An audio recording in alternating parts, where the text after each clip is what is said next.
That's always the scariest part. And then the door closes. Yeah, it's tense. Sam. Madhav Bhandari, head of marketing, Storylane. Thanks for joining ABM Answered. I am super happy to be here. In London, of all places. Yeah. So we, just for some context, we met in Vermont at Drive Exit 5's, I was going to call it a festival there. Yeah. Might as well have been a festival. Yeah. Marketing event. And September the 10th, September the 9th? Yeah. I don't know. Yeah. I remember that more than my girlfriend's anniversary. Anyway, and met a lot of great marketers there, but you stood out above the rest, not just because we went for dinner and stuff afterwards, but because of your little stunt the next day, which turns out to be illegal. We found out afterwards. But maybe we can touch upon that. But yeah, Madhav, who are you? Where have you come from? I'm Madhav. Of course, I run marketing at Storylane. I've been in B2B SaaS for about 15 years now. Yes, we met in Vermont. I'm pretty active in the whole conference scene. I live in Delhi, India, and I've been working remotely for many years. I enjoy sort of all of these, just being creative, trying to do different things. Spent a lot of time in that revenue storage, of like 5 to 20 million at a couple of companies, and I find the stage really interesting because it's like sort of an early stage where you're like kind of you have a free hand at things. It's not like there are processes and there's like you can be super creative here. So I really enjoy that, and I'm excited to be chatting here today. Oh no, thanks for joining. We've done the US, we've done Europe, next stop Asia. But the so what is it about the five? Just for my personal benefit, like the $5 million kind of like start revenue mark. Is that like just post founder sales? Like we figured out kind of more or less what's working, what's not, and then what you particularly like is putting those processes in place? Or do you like the fact that there is some traction? There's a tiny bit more budget, which you've been very transparent about on like LinkedIn of how you would spend it for more kind of creative experiments. Are you more like analytical or more creative? I'm definitely more creative than analytical. I do come from a performance background, but like I've slowly sort of also added creative bit, and I'm actually really enjoying that.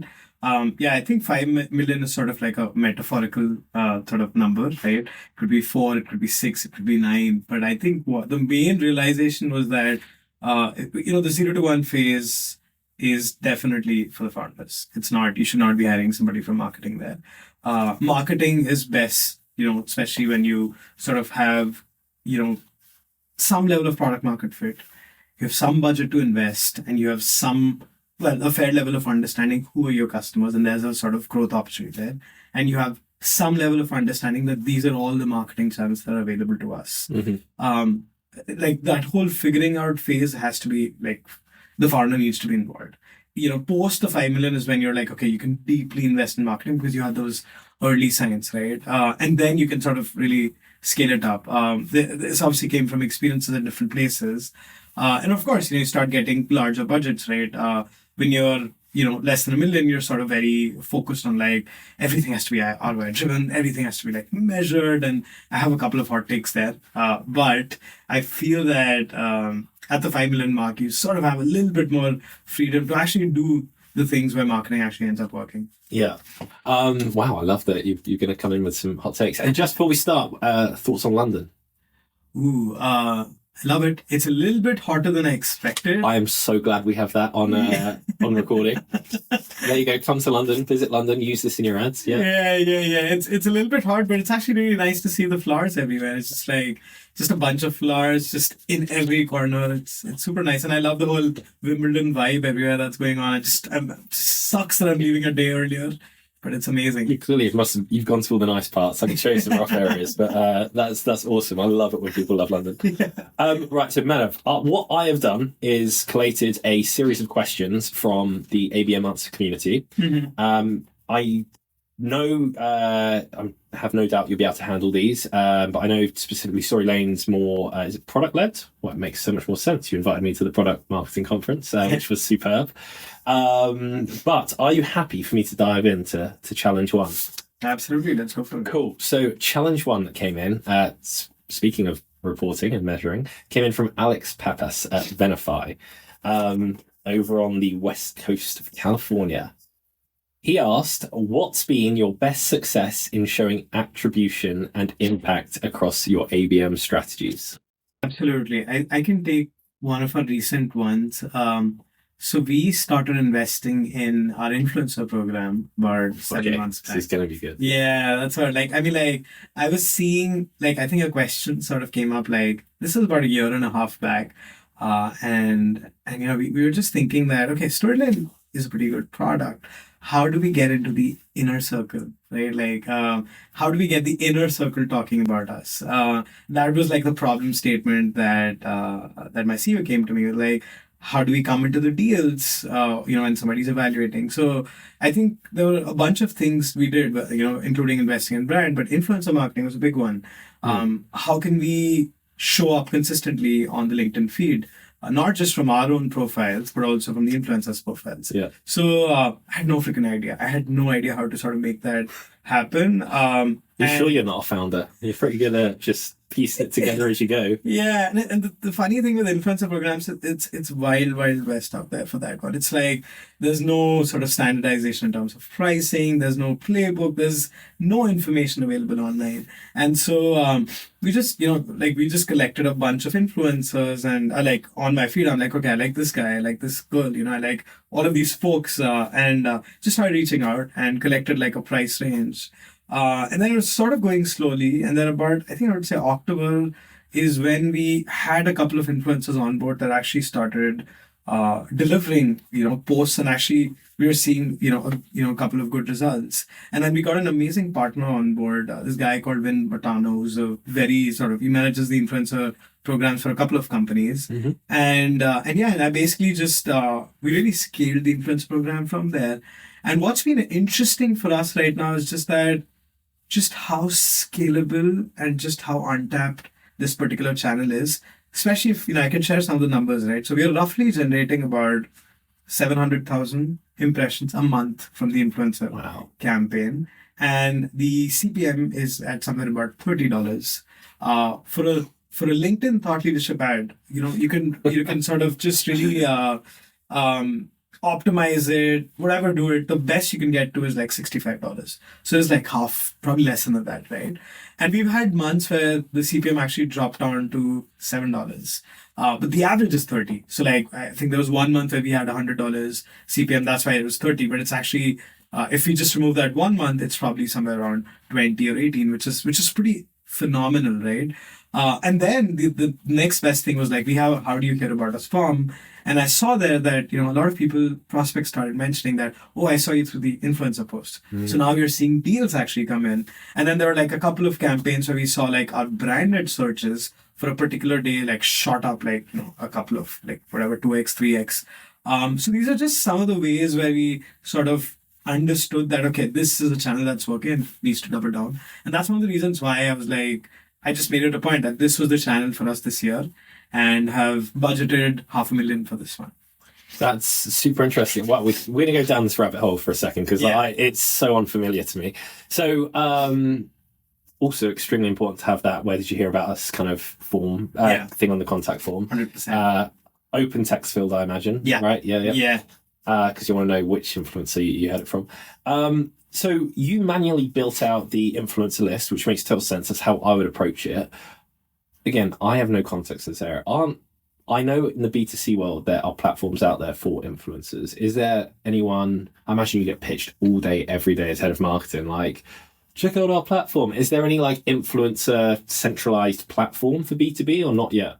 There are a couple of ones. One that I can recommend is Limelight. Limelight headquarters is the one. They're pretty good. They have a good list and they have a good bunch of influencers and all that. I think these platforms, what they provide is maybe they can help you standardize the pricing a little bit and can sort of help you identify if there are your customers that are there, because they built out this entire list, right? But every outreach, every collection of the influencer data actually comes from LinkedIn. So if you don't have the budget to invest in something like a Limelight, you can always just use LinkedIn, to get there. Well, I'm always available, Madhav, if you're interested. Just kidding. Well, but the last thing on that, and then we'll move on because I'm conscious of time. How well they say in sales, don't make the first move, like here's our price, but like what does that interaction look like between influencers? Say someone like me is trying to get into influencer marketing for the first time, try and find influencers to promote the ABM answer brand or something. What beyond you, of course, being kindly here today, what does that interaction look like? Is it a case of just slipping into the DM saying, hey, we want you to promote this, the format looks like a post, here's X money, or Yeah, so our influencer strategies, we basically recruit two types of influencers. One is more of a humor style influencers because, so think of it like edutainment, basically. Those are for like the width to get like a bunch of people aware about us, but it's top of the funnel education. Mm-hmm. And then there's sort of like bottom of the funnel. These are like either customers or subject matter experts or like people who are exposed to our competitors and all, and talking about it online and them creating all these playbooks. So that way you get the depth. So there's width and depth sort of it. So the interaction is just like, you just drop them a message on LinkedIn. Earlier, what I used to do was like, hey, I love your content. Would love to, bring you on as an advisor. And, are you interested? And they'd come back with like this outrageous amount. And, because the advisor word was attached to it. Now I'm just like, the best way is like you just reach out to them saying that, hey, we have a influencer program and we'd love to bring you on board as an influencer. Here's our budget. Are you interested? That way it sort of, put some guardrails that, okay, this is their budget. So maybe a little bit ahead they can, go with, but like not like outrageous. Because like, I'll give you an example. Like I'd reached out once to an influencer and they quoted something like $70,000 for a post. It was like one of pretty famous guy, but 7,000, it's just no way. It's a lot of money. It's a wild, wild west out there. Like, you would get pitched 5,000, 6,000. There's influencers that are also represented by agents. So there's a couple. Whenever they're represented by agents, they're just not worth pursuing because they're just going to be super expensive because there's the agency's commission fees as well. We go for micro creators, so anything less than 100K followers, probably like more around 50K, 20K to 50K. And I think the pricing is dependent, but I would say it's anywhere from $250 to $3,000 per post. Nice. And yeah, it depends. A lot of small companies can get involved with that then. Absolutely. Yeah. 100%. Yeah. Wow. Last time I was here, we were debunking billboards, and now we're debunking influencers. Funnily enough, what you just triggered my memory now. It's talking about that, about your video campaign that you put together, like the big one. So maybe we'll get to that a bit later. So challenge 2, ABM on a budget. Speaking of commercials, this came in from Gillian Condamudi, who is over at Akamai. She asked, what should a solo marketer do with no budget? Where should they start and how should they do it? And obviously, well, I would say it depends on the company, but actually, if you're a solo marketer, you can probably guess that the company's quite small. So you're very good at this. First marketer in, what do the first, what do they say, 60, 90 days look like? Yeah. Where are you spending your time? I think the first thing I would definitely do is share. If you can convince your leadership to go transparent, that works just amazingly. Like when I say transparent, like being able to transparently share what you're doing, the numbers, your revenue numbers, your campaign numbers, your playbook, your strategy. Because honestly, there's no risk there. It's very easy to get ideas. Execution is where the hard bit is. If you can do that, it's gonna work amazing. It's worked for me at a couple of companies, being the first marketer. If we did like that Storylane, we were being transparent. At HubStuff, I was transparent. And if you can do that, it's amazing. The other thing what I would do as a solo marketer is just like try to sort of become like a creator. That's the lowest cost way.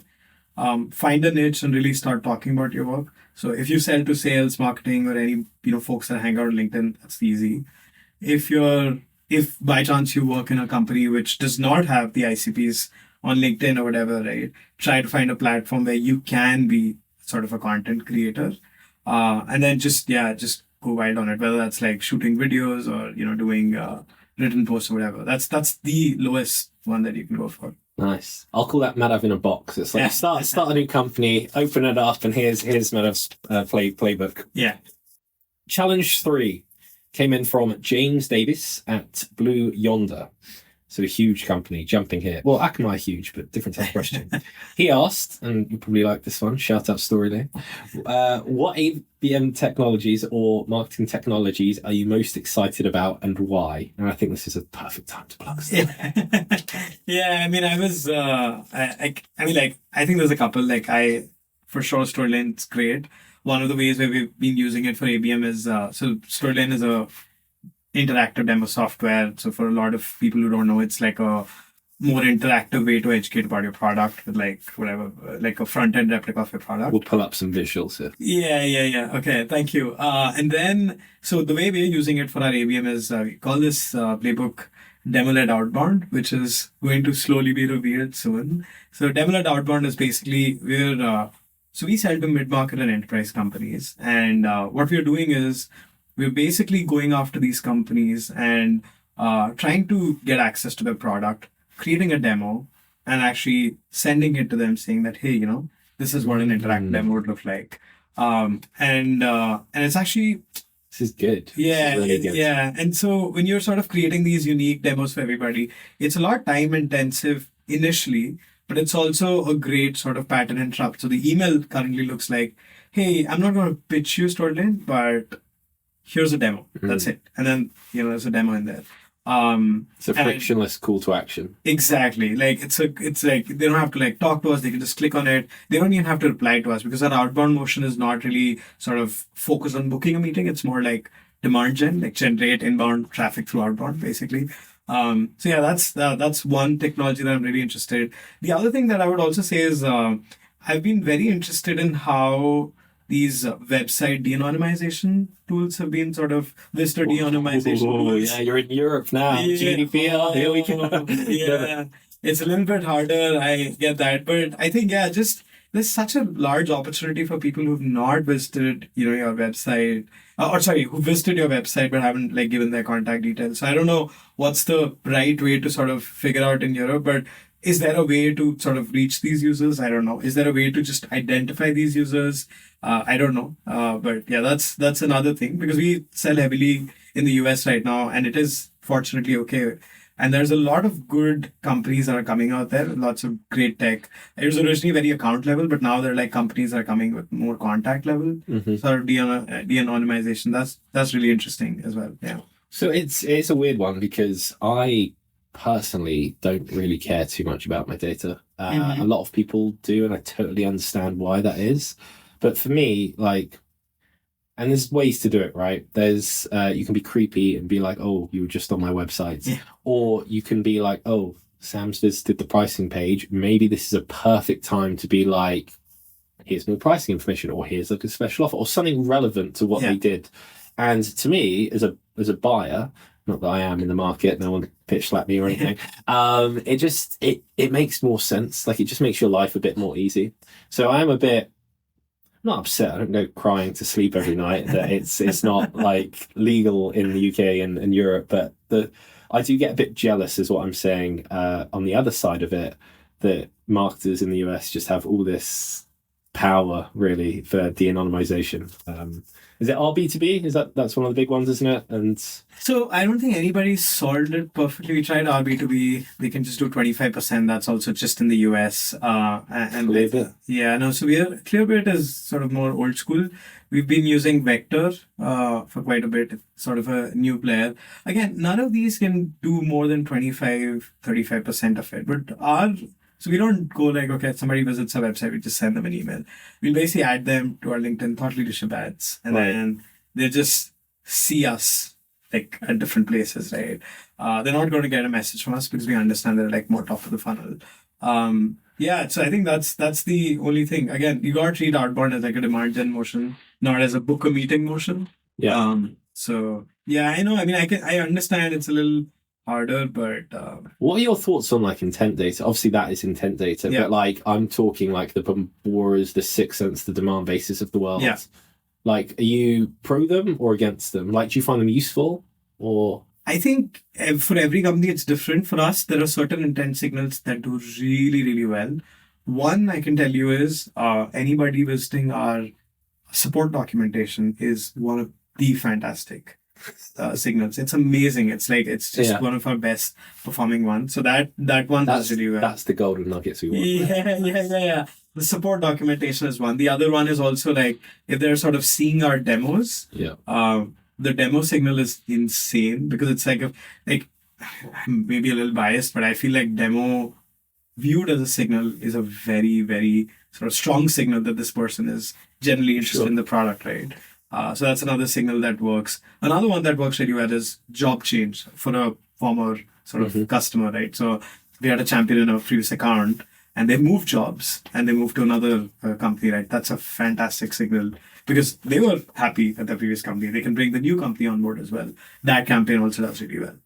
I'm also running a campaign at the moment where I'm targeting people that used to work at my target account, giving them like the gift card kind of thing, just for insights in the hope that like I can like reverse engineer it. But the what you've laid out makes actually much more sense. Okay, so James, you've demo-led Outbound ABM. Maybe one for Blue Yonder. I'll plug it after the show. Challenge 4. So, creative question. Came in from Alex Board at CMSBI. Is I think I say it. It's a huge company. I messed it up again. And Kyla Nuessa at MongoDB. The reason I've merged these two together is they both more or less had the same question. They asked, when prospects don't engage on email, LinkedIn, or digital channels, what offline or unconventional channels have you used to break through? And of those, what works the best? And you mentioned influencer marketing. You've done billboards. Yeah, I mean, you've probably got a whole stack of answers to this question. So I'll tell you a couple. I think one thing, in-person's working amazing for us. When I say in person, for us, it's particularly dinners. We would invite certain. Still waiting. Yeah. But it's like really small, like I'd say 15, 20 people, very high relatability sort of dinners, exact same level, same size companies. And then we bring in a couple of, our customers in there and there's like a peer-to-peer selling happening there. Those work really, really, really well. That's nice to mingle current customers with prospects, because then they do it for you. Exactly. I mean, and then it's not forced. It's not like, okay, hey, listen, it's it's the middle of the hour now. Here's a Storylane thing. Now you guys got to talk about Storylane. That's not gonna, or like demo automation or whatever. It goes in sort of like if you bring in the right sort of ICPs, you know that they're gonna at some point have that conversation. And if you've got a customer or 2 or 3 customers there, they're gonna bring up your company as well. So those work really, really well, that whole natural conversation. And it's a great way for people who are just not, responding to emails or anything. You're like, hey, we're doing a dinner, can you come for it or whatever. That does really well. I think the other thing I would also say is any sort of pattern break campaigns work really well. So when I say pattern break or pattern interrupts, it's more like, okay, everybody does the same thing. What if you went like in a different direction? So for example, like there's probably like 1 million top 30 under 30 awards out there right now, right? Wait, what? No, I still haven't got one. Never will, I guess now. Yeah. And I think like everybody is doing that, right? But like, what if you broke that pattern? And we did. We took an office themed thing called the Demo Dundies. And we're like, okay, you can win a Dundee and win a free trip, all expenses paid to like, Machu Picchu or Petra or whatever. That's a pattern break, right? Or another pattern break is that what if your product explainer video is actually a music video, right? Or what if, you sort of target the people that are going to be at the particular conference, but you're not the official sponsor, but you go in and like do some sort of a guerrilla campaign, which is what we did at Exit 5, right? So we didn't actually get to that, did we? Why didn't you go into that? Absolutely. So that was, Drive, Exit 5, both of us were there, right? It was 200 B2B marketers the first time. I had sort of a, just a thinking that I know it's going to be a good event, but we were late. We couldn't get a sponsorship slot. Like got to know about the event maybe a month back. And I think another thing was that we wanted to figure out a way, how can we get to 200 out of 200 of those marketers in terms of awareness. So we looked at a bunch of options. I can tell you some of those options. We looked at doing an ad at the Burlington airport because we knew everybody was going to fly in there. We thought about doing something like, okay, let's do ads on the popular flights that people are coming in from. So New York was definitely one big one because everybody was flying in mostly through New York. And then another option was, since this was going to be a slightly outdoorsy event, what if we put a mobile billboard truck outside, right outside the conference venue, and just just do it on 2 days and run it, put it in front of the conference venue, put it in front of the hotel, put some loud music on, and just let it be there. And that happened to be probably I think 200 people got to know about that truck. Everybody knew about it. Everybody talked about it. And it worked really well. It's a different thing that Burlington does not allow billboards, which I got to know later. And we have a criminal in the building. Yeah. So it's hard to time it, but it is a one-off scenario. Somewhere else, obviously, it'll work. It's just trying to figure out. Nobody would expect a truck at an event with this music on and an ad, but there was something, so it got the attention, right? Nobody would expect sponsors ad at the airport, but so that's what go after these pattern interrupts, and there's 1,000 pattern interrupts everywhere. And I think what's good about Drive is you had bar me, of course, but the very highest concentration of great marketers at that event. It was so niche. You're a great marketer, Sam. No. I'll pay you for that one. But yeah, no, you smashed that. Right, we got to get going. So quick fire. Robert Norum asked, what is the optimal split between, and this is for ABM campaigns, existing customers versus new accounts, and based on your experience, how would you split, or what do you prefer, of one-to-one, one-to-few, and one-to-many campaigns? So, maybe even you mentioned demo-led outbounding for Storylane. How many accounts are you pitching? I can first start with the split between new customers and existing customers, right? So, until now, we're almost about 80% existing customers is what we sort of focus. Oh, sorry, new customers. New customers, yeah. Sorry. So 80% new customers. This is a wild market. There's a lot of scope for expansion. It's a new category, and that was the thing. But my thoughts on that are changing as we speak because, and I've already started investing a little bit on existing customers, and I'll give you a very good reason why. So just a simple thing is, we have 4,000 companies that are mid-market enterprise that are using Storylane at this point. I was at the Product Marketing Alliance the other day, and we were right beside Seismic, which is massive, right? I think I last checked, they were 400 million ARR, which is insane. And their CMO happened to be at the booths, and I was chatting with them. They have 2,000 customers, right? And I was like, okay, so what's your split? And he's like, we pretty much get 80% of our new revenue from existing customers. And each of our accounts are millions of dollars.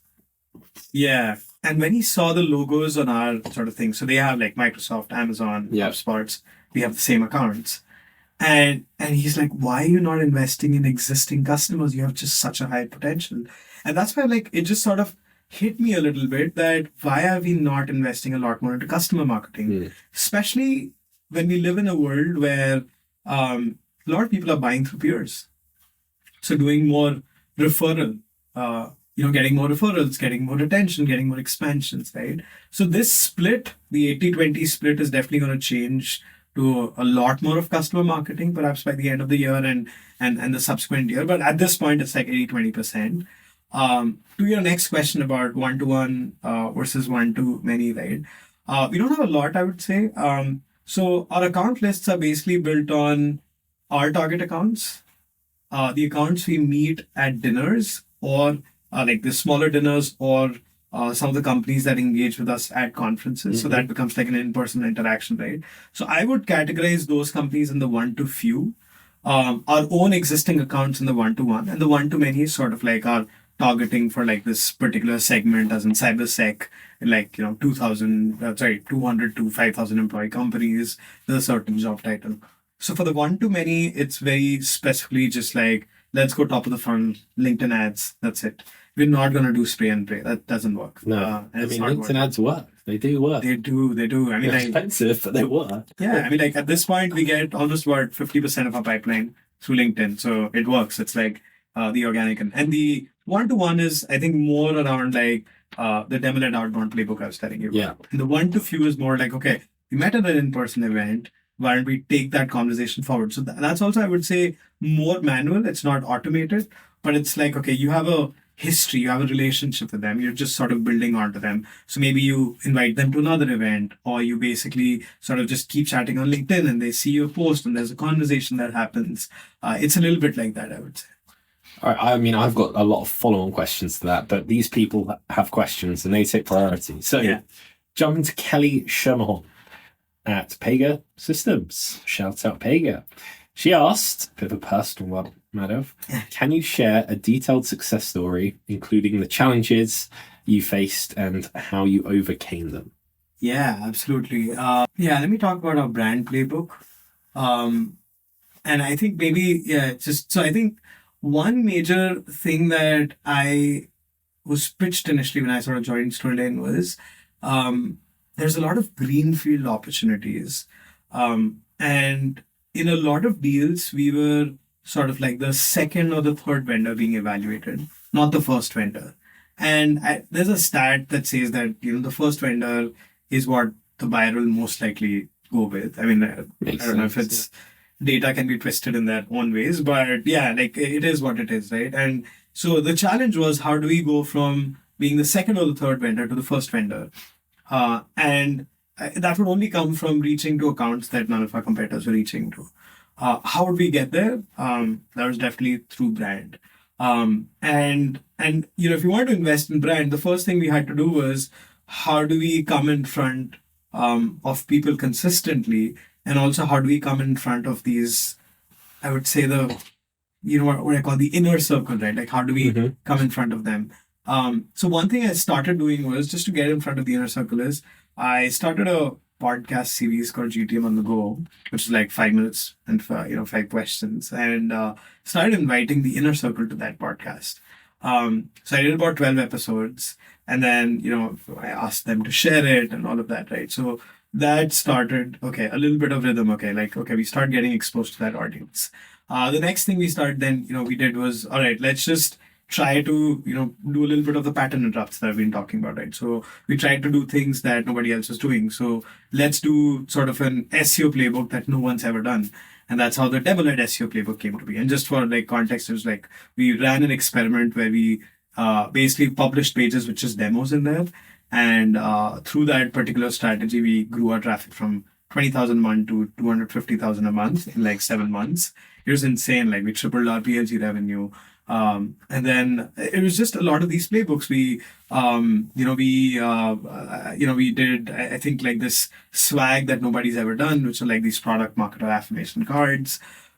We did, launches with like these, these swag boxes that we sent. We didn't do a product hunt launch. We did just something completely different. So those pattern interrupts and those consistent investments over brand for like 2 or 3 quarters. And I think what we realized was probably like maybe Q3 of last year, conference season came, and suddenly we had a lot more inbound boot traffic, right? And we're like, okay, I mean, like this is working, like this is fantastic. Because like, I mean, just for context, 2023 we did 2 conferences, right, in the entire year. 24 we did somewhere about 8 conferences. And the inbound boot traffic was just like, it was insane, because 23 we just didn't have a lot of traffic. So it became clear that, the brand was showing up. And there are signals that show up, that, our traffic's like, oh my God, you guys are smashing with the brand right now, and we're seeing you everywhere and all of that. And that led to us investing in like 40 events and like just a heavy brand budget, right? So that was the whole sort of story, right? Like just the investments in brand. And one thing that I would definitely also add in here is that with the brand investment also came the fact that there were 2 things that we were very clear on.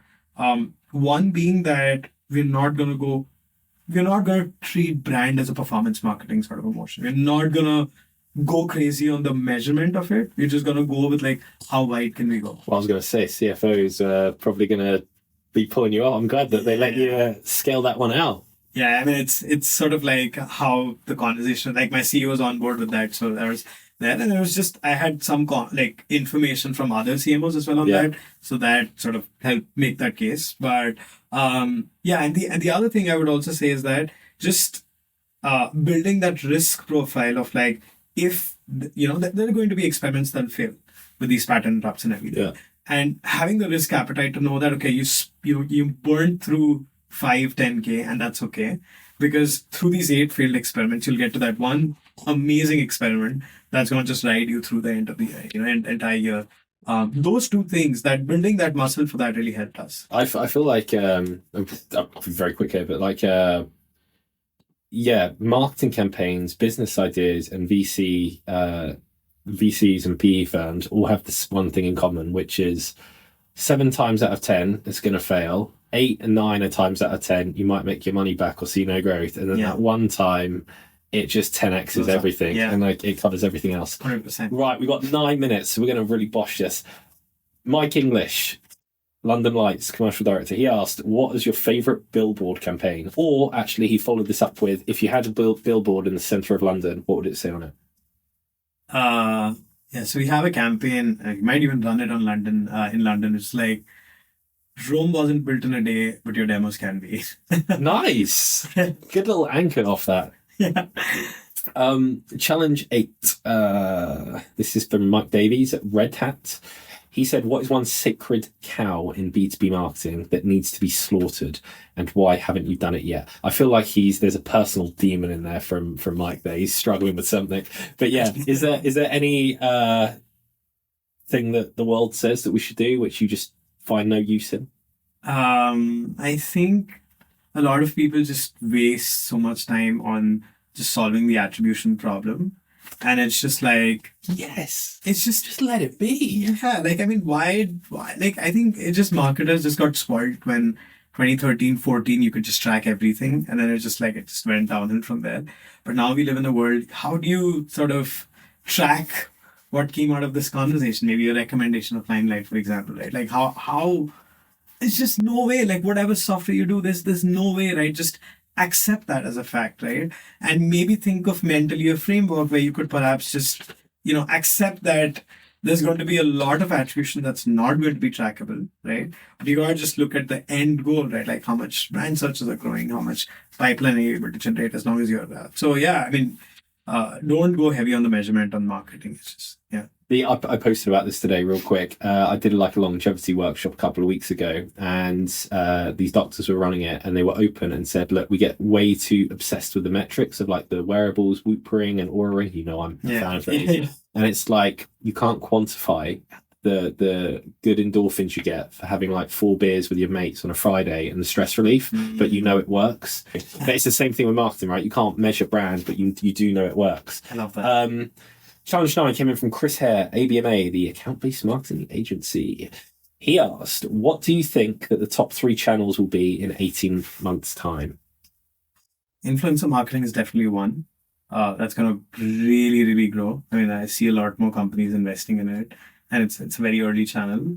I think the other thing that I would also say is, I think the SEO playbook will be very different now. If you can predict that, you're going to be a very rich man. Are you talking about AI, what they call like language model SEO? Yeah, exactly. So LLM, so I mean, like, just for context, right? Like right now at this point, we're driving about 7% of our demos coming from LLMs, Perplexity, ChatGPT, and all that. And we're trying to improve that. Like, how do we do it? Because I mean, like, if you look at everywhere, if you look at everyone's Google search console as well, it's looking like a crocodile. Impressions are going up, clicks are going down. Everywhere, standard. If it's not happening to you, then you're clearly on another planet, or like just You're better than us. Yeah, you got a common ABM answered for Sam to just like get the full playbook. But really, what I've realized is like if you got to really win on LLMs, you just got to have more citations about your company in the right context, right? So there is perhaps a playbook that's going to emerge, but I think it's going to be very sort of linked to brand. That's what at least we are seeing, right? If you want to be the number one recommended tool, you got to be the number one cited tool everywhere because that's where the LLMs are getting the data, right? So whether that's on LinkedIn, whether that's on other blogs, whether that's like in-person podcasts or whatever, right? Wherever the LLM is collecting the information. So how can you build that, right? Brand is a very large lever to that, right? And so we'll probably get good results maybe by the end of the year just to show you that did this 7% actually increase to 11 or 12% with these additional investments. But for sure, LLM SEO is the next one, big thing. We're going to have to get you back on to tell us about this. Right, just for fun. So we build a lot of tools and technology. If you could invent a tool or technology, what would it be and why? And what I will say is if you can't think of a marketing tool or technology, because there is so much MarTech out there, I'm contributing to the problem. You can invent a smart bath or a smart fridge or anything. But yeah, any inventions?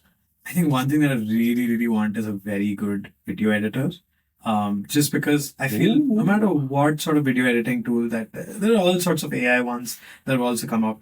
But just a simple thing is that if you just want to take this podcast episode, right, and just build like 10 clips out of it and share it, no matter what AI tools you have, nobody's able to get a great job done. Like, I mean, I just want like in 10 seconds, like, listen, this clip, is amazing. And like, here are the bits that are really interesting to highlight. And I just want something that I can just post on LinkedIn in like 2 minutes, right? Nobody's doing that. I would love for somebody to solve this problem because right now we just have to work with a bunch of video editors. It takes too much time. It's just, it's a problem that just shouldn't be taking that much time at this point. I agree. But late last night, I actually, so Haja and Jackie do all our editing, but late last night, I found out that Veed have an AI feature, and for some weird reason, I clicked it, and I'm like, I don't trust this. How does AI know where the perfect like dicing of clips is? And you know what? It came back. It took like 20 minutes, but it came back with like 15 clips, and they were like perfect. 90% there, and I was super impressed because it had like the context to change it. I'll send it to you later. Right, Madhav. You made it. Congratulations. Nice. The last thing is, do you have a question for our next guest? I think my biggest question is, what's your customer marketing playbook on an ABM level? How are you expanding your existing accounts, especially in creative pattern interrupt ways? That is a good one. And what did you mention the company next to Storylane was at the conference? Seismic. Okay, so the big players are doing it, the smaller players are doing it. It's good to dive deeper into that. Madhav, you've been brilliant. There's a camera right there. Where can people find you? Or on like LinkedIn, I don't know, email? Yeah, just find me on LinkedIn. I'm pretty active there. Yeah. Very active and very transparent about his budgets, which made him blow up the other day.